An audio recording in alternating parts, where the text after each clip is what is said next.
case briefs, and so much more. LSData's got what you're looking for.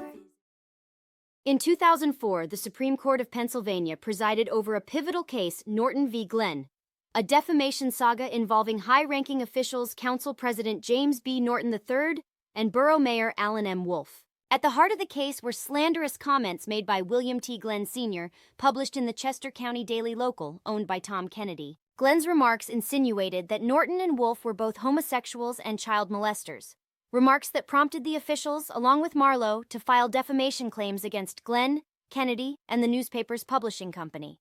The case was distinctive due to its inquiry into how the First Amendment intersects with neutral reportage privilege, a shield of immunity for the media from defamation suits, contingent on the accurate reporting of newsworthy statements. While the trial court initially granted partial relief to the media defendants, citing neutral reportage privilege, the decision came under appeal. The focal question was whether this privilege was constitutionally grounded, and thus extended to the media under First Amendment protections. Central to the case was the actual malice standard, a precedent set in New York Times Company v. Sullivan. This rule requires public officials to prove a defendant published defamatory statements with a reckless disregard for the truth. A cornerstone of the U.S. justice system, this standard balances freedoms of expression with the protection of reputation, a dichotomy highlighted in Sprague v. Walter. However, the Supreme Court of Pennsylvania sided with the Superior Court in its affirmation that neither Pennsylvania nor the U.S. constitutions offered protection for the neutral reportage privilege.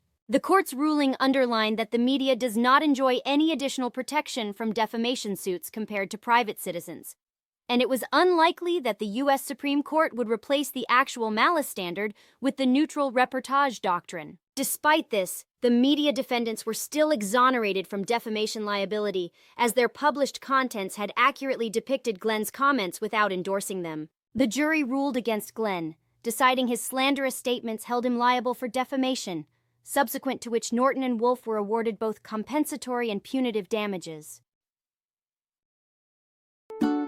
Case briefs, and so much more. LSData's got what you're looking for. Visit lsd.law, elevate your mind. Leave the stress of class.